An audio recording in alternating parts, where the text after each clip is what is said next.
우리 신인규 대표가 뚜껑 열릴까 봐서 다음 화제로 넘어가도록 신속하게 넘어가도록 하겠습니다. 그 강선우 이제 여성가족부 장관 후보자가 어제 이제 자진 사퇴를 했는데 그 김준일 평론가님, 저도 이제 언론이니까 봅니다만은 많은 기사들이 좀 이렇게 중간에 사라지는 기사가 좀 있었어요. 많이 어떤 사라졌어요. 기사들이 사라졌죠 지금? 그러니까 예. 이를테면 강선우 후보자가 민주당 원내 지도부하고 상의를 했다. 이거 뉴시스 기사인데 사라짐. 정청래 박찬대와 또 뭐 교감을 했다. 이 기사 사라짐. 뭐 이런 일들이 좀 그러니까, 있었고 네. 용산에 그러니까 대통령실에서도 지금 이게 한겨레가 이제 좀 자세히 보도를 오늘 했는데, 세게 썼죠. 네. 예, 그 저기 총무비서관 김현지 총무비서관 뭐 이거에 대해서도 지금 부인하고 있고 뭐 이런 상황이 그래서 어제 이제 타임라인을 좀 말씀을 드리면은 이제 왜 이거를 했느냐 그러면은 여론이 너무 안 좋았어요. 그리고 이제 스트레이트 뉴스 의뢰로 이제 그 조원 CNI가 한 거 여론조사 여론조사. 보면은 반대가 60, 강선우 반대가 60점이 찬성이 32.3 그래서 더블 스코어가 났는데. 이 정도면은 이렇게 원래 정파성이 있는 이런 질문은 거의 90대 10이라고 보면 돼. 이렇게 나온다라는 거는. 네. 열성 지지자를 빼놓고는 다 반대한다 지금.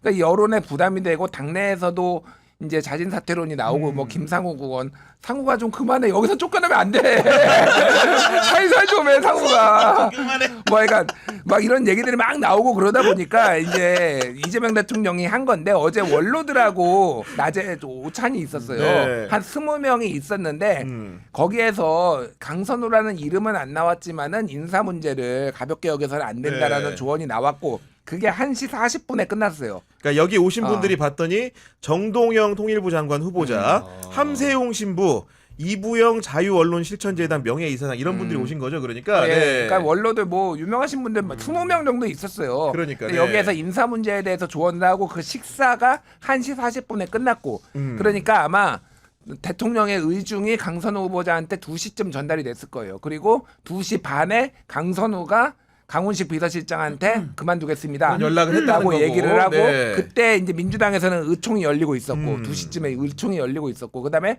3시 30분에 박찬대 의원이 사퇴해 주십시오라고 올리고 그 페이스북에 그리고 3시 17분 뒤에 사퇴하겠습니다. 강선우가 이렇게 얘기하고 이렇게 이제 된 거예요. 이게 그래서 그러니까요. 예. 네. 아니 타임라인이 그렇게 되는데 여전히 뜨거운 부분은 뭐냐면은 어제도 저희가 이제 그 김현지 총무비서관에 대해 소개를 해드렸는데 오늘 이제 한겨레 신문이 대통령실의 해명에도 불구하고 활자화된 지면에 일명과 그 안에 기사에다가 정확하게 이름 석자를 박아서 쓰고 그게 아마도 이제 오후 2시를 전후해서 강선우 후보자에게 연락을 했다 이런 얘기까지 나오는 상황인 건데. 일단은 저도 이제 쓴 기자를 알기 때문에 전화를 직접 또 해봤습니다, 제가. 뭐 이 경위에 대해서 물어봤더니, 물론 저한테 취재원을 알려주지는 않지만, 본인 입장에서는 사실관계를 정확하게 확인하고 쓴 보도라는 자기 확신이 있는 상황이었고, 그럼 제가 이제 여기서 추정해 보는 것은 그 언론 업계에 대한 설명인 겁니다. 뭐냐면은 그 쓴 기자가 대통령실 출입 기자가 아니에요. 일단 우리가 이 정당 출입 기자와 정치부 안에 다르잖아요, 대통령실 출입 기자가 있는데 대통령실 출입 기자는 아닙니다. 뭐냐면은 정당 출입 기자예요. 민주당의 출입 기자. 그러면 이렇게 추론을 해보면은 이 소식을 누가 전해줬을까? 일단은 1번으로는 화자가 전했거나 그 화자라는 건 쉽게 수신자, 전화를 받은 사람. 그 쉽게 강선우 의원 또는 강성우 의원 주변에 있는 사람이 전했을 가능성이 1번으로 제 경험치상 높은 거고 두 번째로는 그 발신자라고 추정이 되는 김현지 비서관과 사이가 안 좋거나 그를 마뜩지 않게 여기는 사람이 이 사실을 알게 됐을 때 보통은 기자들한테 알려주는 사례들이 좀 많거든요. 그런 추론이 가능한데 여하간 그 정당 출입 기자라는 점을 토대로 해가지고 이런 추론을 좀 해봤다는 말씀을 드리고 제가 놀랬던 것은 우상호 정무수석이 몰랐대요. 이거 보도 나올 때까지 실제로. 제가 취재한 바에 따르면은. 그러니까 뭘 몰랐다는 겁니다. 그러니까 그 사퇴요, 강선우 후보자가 자진 사퇴한다라는 것을 정무수석이 제 시간에 파악이 안 돼 있었다라는 게 지금 일선에 있는 취재하는 사람들이나 제가 접한 정보에 따르면 그러하고 우상호 수석 같은 경우에도 그 사실을 추후에 결과가 나온 다음에 확인하는 과정이 있었다. 이렇게 얘기를 하고 왜냐하면 그 국회에는 당시에 제가 있기로는 그 정무비서관 전직 의원이시죠. 그분이 이제 김병우 의원이 이렇게 열심히 여러 방을 다니면서 의견을 듣는 과정이었다고 하는데 이렇게 되면 사실은 약간 미스테리한 부분이 아까 언론의 보도대로 김현지 비서관이 역할을 이재명 대통령의 뜻을 받들어서 정리를 한 것인가?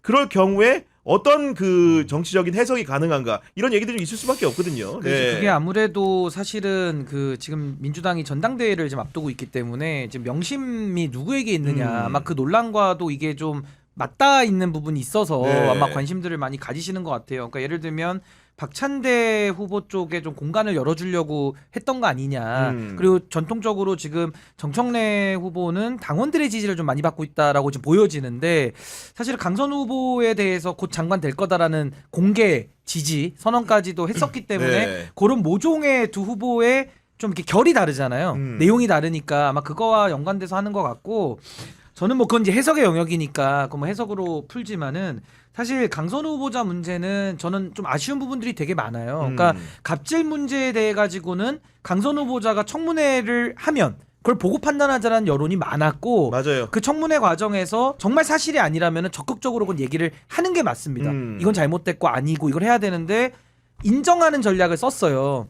그럼 맞아. 인정을 하게 되면 결국에는 평가의 문제만 남는 거기 때문에 그 평가에 대해 가지고는 국민들이 그럼 이 정도는 우리가 대한민국의 공직자로서는 좀 받아들이기 어렵다. 그런 여론들이 많이 형성이 된 거거든요. 근데 거기에 대해서 청문회 때 일부 좀 사실과 다른 얘기도 강선 후보자가 실제 하기도 했고 저는 더 큰 문제가 그 이후에 민주당에서 그 원내 의원 지도부들 그분들이 방송 나와서 이렇게 하는 얘기들을 뭐 그분들은 아니고 그분 누구라고 할 수는 네. 없지만 그분이 방송 나와서 하는 얘기를 들어보니까 강선 후보자의 행위 자체를 놓고 이거는 뭐 동지관계니까 뭐 괜찮을 수 있다는 식으로 얘기를 하면 이게 국민들의 정서는 더 어긋날 수밖에 없죠 사실은. 그렇죠. 그래서 저는 네. 뭔가 이 사후 대처가 상당히 좀 미숙한 부분이 많이 나왔다. 근데 저는 이런 얘기를 하는 이유가 앞으로는 이런 일이 좀 없길 바라는 겁니다. 없어야 민주당도 당 지지율도 지금도 높지만 더 높아질 수 있고 또 이재명 네. 대통령도 지지율이 더 높아져야 내란 종식과 새 시대를 여는 데에 더 많은 역할과 공간이 열리는 거기 때문에 전 이번에 있었던 이 사태 자체를 조금 더 면밀하게 저는 좀 복귀해 볼 필요는 있다. 네. 그런 생각이 듭니다. 그리고 아까 이제 신인규 대표 얘기한 대로 이게 마치 당권 주자들끼리 뭔가 이제 레이스에 이 소재가 이제 들어오면서 굉장히 명심이 누구냐, 혹은 이 동지가 누구냐, 뭐 이런 논쟁으로 가고 있는 것 같아요. 네. 그러니까 뭐 예전에 이제 정청래 의원 보고 뭐 수박이라고 그래가지고 내가 그런 것 좀 하지 마라. 정청래가 수박이면 누가 수박이 아니냐. 그런데 이제는 네. 또 박찬대 의원한테 또 수박이다. 뭐 왜 그만두라고 했냐 했다가 또 대통령의 울중이야? 뭐 이러면서 막 왔다 갔다 하는데 조금 쓴소리를 하자면은 약간 지금 매끄럽지가 않아요. 이런 지금 일을 처리하는 게 지금 상황이. 게다가 이거가 지금 당내에서도 민주당 쪽 얘기를 들어보면은 조금 부글부글하는 게 있어요. 당내에서. 이 지금 이렇게 흘러가는 흐름들에 대해서 상황에 대해서 조금 부글부글하는 게 있어요. 무슨 얘기냐면은 김현지 그 비서관은 뭐 그 기사도 많이 나왔어요. 그러니까 대통령을 30년 동안 알아왔고 진짜 측근이고 김현지를 통하지 않으면은 뭐 만사 현통 뭐 그거 사실이 아니라고 뭐 주장도 하지만 만사 현통이다 그런 얘기가 나올 정도로. 근데 그게 확인이 된 거예요 이번에. 무슨 얘기냐면은 이거는 사실은 정무수석이나 인사비서관이 가서 했었어야 되는 거예요. 그러니까 이거를. 그렇죠. 원래 정상적인 프로세스라고 정상적인. 한다면은. 네. 근데 최측근인 총무비서관은 사실 살림을 담당하는 거거든요. 그러니까 대통령실 청와대 살림을 담당하는 사람인데 김현지가 가서 했단 말이야. 이게 뭐지? 약간 이게 지금 소위 말해서 네. 성남 라인이 지금 대통령실을 장악했다 보수 언론이 계속 얘기를 하고 있는데 이게 약간 그런 난맥상들이 지금 보이는 거 아니냐 좀 우려가 돼요. 그러니까 이거는 어찌됐든 좀 정리를 할 필요가 있다. 좀 깔끔하게. 그리고 당에서도 이거를 가지고 지금 뭐 맞아요. 이래저래 네. 얘기가 많은데 좀 더 이상 논란이 안 되게 좀 할 필요는 있겠어요. 맞아요. 네. 그런 부분들이 좀 근데 있을 것 저는 같고. 당에다가는 네. 요거 한 말씀만 꼭 드리고 싶은 게 대통령께서 지금 민심을 많이 따라가려고 하시잖아요. 그러니까 국민 주권 정부기도 하고 뭐 국민 추천제도 했었고 맞아요. 상당히 네. 민심에 민감한 모습을 보이는데 사실은 정부 여당 민주당이 더 민심에 가까이 가려는 노력을 더 해야 된다. 이게 관계가 지금 거꾸로 돼 있거든요. 그래야 대통령께도 공간이 더 넓어지고 소위 말해서 야당 대표를 대통령께 초청해서 만나더라도 네. 선택지가 넓어지는 건데 오히려 그게 아니라 반대로 정부 여당이 특히나 원내 지도부들이 대통령 입장만을 계속 쫓아다니면서 그것만 엄호하기 시작하면요. 지금처럼 결론이 바뀔 때 뭐 인사를 임명했다가 자진철회나 또 뭐 예를 들어 자진 그렇지. 사퇴나 네. 이런 게 됐을 때는 굉장히 이게 좀 궁색해지는 면이 있거든요. 그러니까 전 오히려 정부 여당이 더 민심을 쫓아가려는 노력을 좀 해야 된다. 네. 그 말씀을 꼭 드리고 싶습니다. 우리 곽수환 씨 같은 경우도 방송하면서 이 논란을 좀 이렇게 많이 봤을 텐데 솔직히 이제 시작과 종결 좀 어떻게 좀 평가하십니까? 시작과 종결 저는 네. 이제 더 이상 얘기 다루는 게 의미가 없다라고 생각을 하고 아까 신인규 대표가 얘기해 주신 것처럼 이제 이런 일이 안 생기도록 재발 방지가 가장 중요한 거지. 그 과정 자체도 뭐 우리가 다루는 방송을 많이 했지만 이제는 뭐 의미가 없죠. 그리고 지금 당대표 후보 두 분도 서로가 사실 기분 좋은 경쟁을 하고 있던 과정을 봐왔기 때문에 이 와중에 누가 또 잘했고 누가 못했고가 이거는 이재명 정부의 지금 우리가 내란 종식을 위해서 달려가고 있는 성장 네. 동력을 굉장히 오히려 그거에 같이 이야기를 나누는 것 자체도 이제는 그만하는 게 맞지 않나라는 생각이 듭니다. 그러니까요. 네. 저희 이제 그 곽수환 씨 말 듣고 그만해야 되는데 마지막으로 설문조사 한번 했습니다. 아까 말한 대로 이거 한번 해야지. 마지막 이제 종결해 줘야 되기 때문에 그 보기가 뭐였냐면은 기본적으로 이제 그 강선우 후보자 사퇴를 놓고 민주당 당대표 후보 간에 입장 온도차가 있는 것 같은데 누구의 입장에도 공감이 가느냐 했는데 지금 응답자가 한 2,890명 넘으셨거든요.